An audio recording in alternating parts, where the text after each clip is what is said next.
ব্ৰাহ্মণক ভগৱন্তই নিজে আঠে বেঠে আনি চৰণ ধুৱাই কি কৰিলে এটাকে বিপ্ৰদামোদয়ে সমস্ত সত্তাৰে হৃদয়ৰ পৰা ভগৱন্তৰ চৰণত নিজকে অৰ্পণ কৰিছে বিষয় সুখত নাই কিন্তু তথাপিতো যিহেতু পৰিয়াল আছিলে তেওঁ সেই দায়িত্ব পালন কৰিছিলে যে বিপ্ৰদামোদৰ আৰু কৃষ্ণৰ যিটো বন্ধুত্ব এই কথাটোৱে আমাৰ নৱপ্ৰজন্মক অন্তত আমাৰ বন্ধুৰ সম্পৰ্কটো কেনেকুৱা হ'ব লাগে সেই কথা হয়তো শিকাব বুলি আমি ভাবোঁ আৰু ভাগৱতৰ কথা সেইটো কাৰণে আমাক লাগে গতিকে সেই নামভাগ গাবলৈ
যদিও বিপ্ৰদামোদয়ে পত্নীৰ কথা শুনি সেই এমুঠি চাউল চিয়া বান্ধি লৈ গৈছে কিন্তু তেওঁ প্ৰকৃততে কিবা বিচাৰি যোৱা নাই তেওঁ মাত্ৰ গৈছে যে সেই বাল্যকালৰ সখা কৃষ্ণ দৰ্শন পাবলৈহে গৈছে তেওঁ বিষয় মুহত বিষয় সুখত কেতিয়াও নাই এতিয়া নামভাগ অত্যন্ত আবেগেৰে লিখা যিমানখিনি নাম গাইছোঁ নিজৰ নাম গাইছোঁ ইয়াত আবেগ আছে ইয়াত অভিজ্ঞতা আছে এটা দুখীয়া পৰিয়ালৰ পৰা আহি আজি মই আপোনালোকৰ সন্মুখত এনেদৰে যে থিয় হৈ নাম গাব পাৰিলোঁ ইয়াত যথেষ্ট ষ্ট্ৰাগল আছে কৰবাত হয়তো আদৰ কৰবাত অপমান কৰবাত অপযশ কিন্তু এই যে পঢ়া শুনা কৰিও যে চাকৰি এটা নিবিচাৰি যে হৰিনামতে নিজকে যে নিমজ্জিত কৰিলোঁ এই কথাষাৰ কিন্তু সমাজৰ একাংশ মানুহে কেতিয়াও নাভাবে অমিয়া নেওগ কলিতাই শিৱসাগৰত এনে এটা ঘৰ নাই য'ত মই টিউচন নকৰাকৈ থকা নাই মোৰ সন্মুখত বহি থকা সকলো খুৰীহঁতে জানে কিন্তু কোনেও নাভাবে যে অমিয়া নেওগ কলিতাই ইংৰাজী পঢ়াই থকা এগৰাকী শিক্ষয়িত্ৰী কিন্তু তাই সমস্ত এইনো যে এই হৰিনামতে মতি দিলে চাকৰি এটা কৰিব পৰা অভিজ্ঞতা মোৰো আছিলে কিয় কৰিলে এই কথাটো যেতিয়ালৈকে একাংশই নাভাবে সেই একাংশই এতিয়া মোৰ এই স্বামীহীনা মানুহগৰাকীকো কিন্তু খুচিয়েই থাকিব এয়া সমাজত কিছু কিছু বন্ধুত্বৰ এটা কিন্তু লক্ষণ কিন্তু সেইসকলে জানিব লাগিব দ্বাৰকাধিপতি বিপ্ৰদামোদ শ্ৰীকৃষ্ণ আৰু এফালে দৰিদ্ৰ ব্ৰাহ্মণৰ যিটো সম্পৰ্ক এ ৰাম বিপ্ৰদামোদ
সত্যভামা ৰুক্মিণী আৰু জাম্বৱতী তিনি পত্নীৰ লগত আছিলে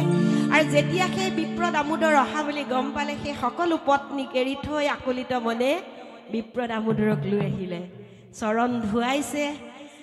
সোণৰ বিচনাত শুবলৈ দিছে সান্দীপনী তোলৰ কথা তেওঁ শুৱৰি সেই কথাবোৰ পাতিছে আৰু বিপ্ৰ দামোদৰ সেই অকণমানি যি চাউল মুঠি লৈ গৈছিলে তাক দিবলৈ কিন্তু বিচৰা নাই কিন্তু কৃষ্ণই দেখিছে যে মোলে কিবা এটা আনিছে যে সখা দিয়া মোক কি আনিছা কিন্তু তেওঁ দেখুৱা নাই সেই চাউল মুঠি কেনেকৈ কৃষ্ণই আনিব পাৰোঁ তাৰে চল চাই চাই এটা পাকত কিন্তু সেই চাউল মুঠি আনিলে আজি মই এই নামৰ মাধ্যমে এটা বাস্তৱ ঘটনা কওঁ আমি সকলোৰে জীৱনত আমাৰ বন্ধু আছে আমাৰ নিজৰ লগৰবোৰ এতিয়া প্ৰফেসৰ হৈ আছে আপোনালোকৰ তেনেকৈ আছে কোনোবা বহুত ডাঙৰ মানুহ হৈছে কোনোবা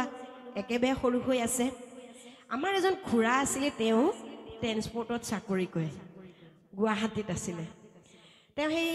তেল মোবিল লাগি থাকে কাম কৰোঁতে তেওঁ তাতে এঘৰ মোমায়েকৰ ঘৰ আছিলে ধনী মানুহ তেওঁ এদিন তালৈ গৈছিলে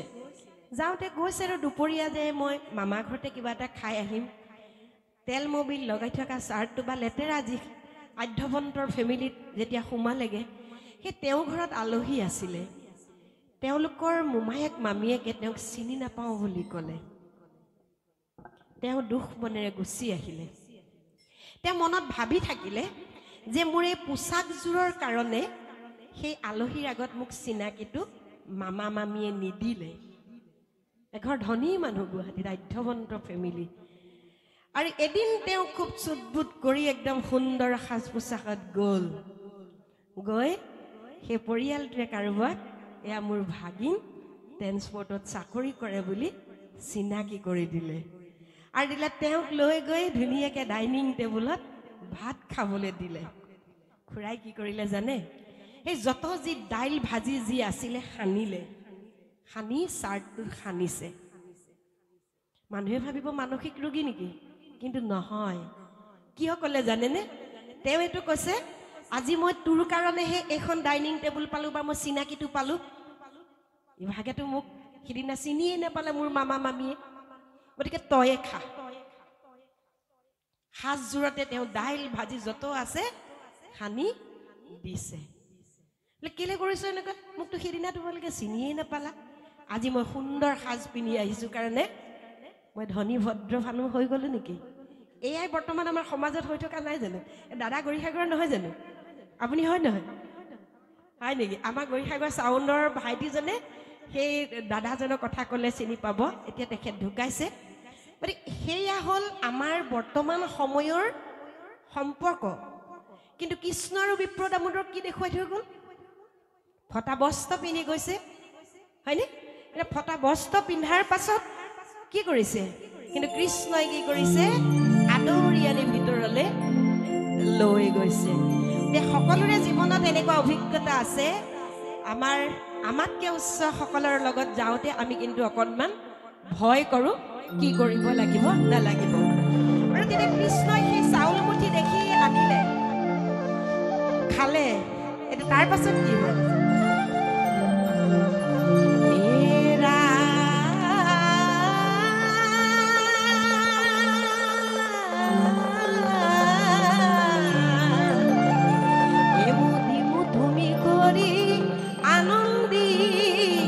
মনে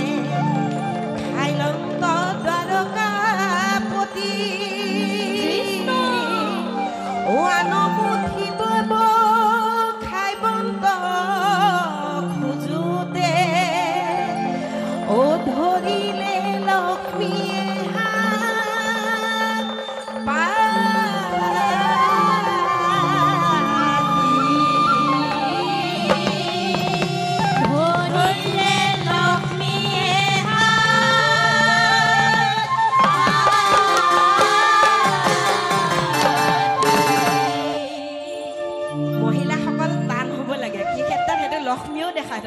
লক্ষ্মী ৰূপী ৰুক্মিণী আমাৰ পুৰুষসকলে যিমান আছে দান দি দিয়ে নহয় সকলোৰে আছে জীৱনত এইটো এমুঠি দিলে সকলো দিয়ে দিলে স্বৰ্গ তাৰ পাছৰ মুঠিটো দিলে লক্ষ্মীয়ে ভাবিলে এটা যদি ইটিও মুঠিও যদি কৃষ্ণই খাই দিয়ে স্বামীয়ে যদি খাই দিয়ে তেতিয়াহ'লে দ্বাৰক আৰু বিপ্ৰ দামোদৰক দি দিব আৰু মই গৈ বিপ্ৰ দামোদৰৰ ঘৰত দাসী হৈ থাকিব লাগিব তেতিয়া লক্ষ্মীয়ে ক'লে যে স্বামী তুমি সখাইনো কি আনিছে মোকো দিয়াচোন সেই হাততে ধৰিলে যে এই মুঠি আৰু নাখাবা সেয়াই হ'ল বন্ধু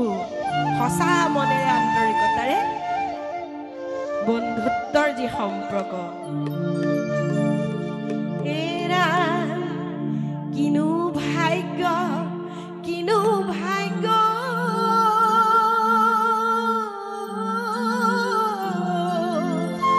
বিপ্ৰ দামোদৰ হইল বিপ্ৰ ভাগ্যৱান আশীষ পাই কৃষ্ণৰ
গাওঁ নেকি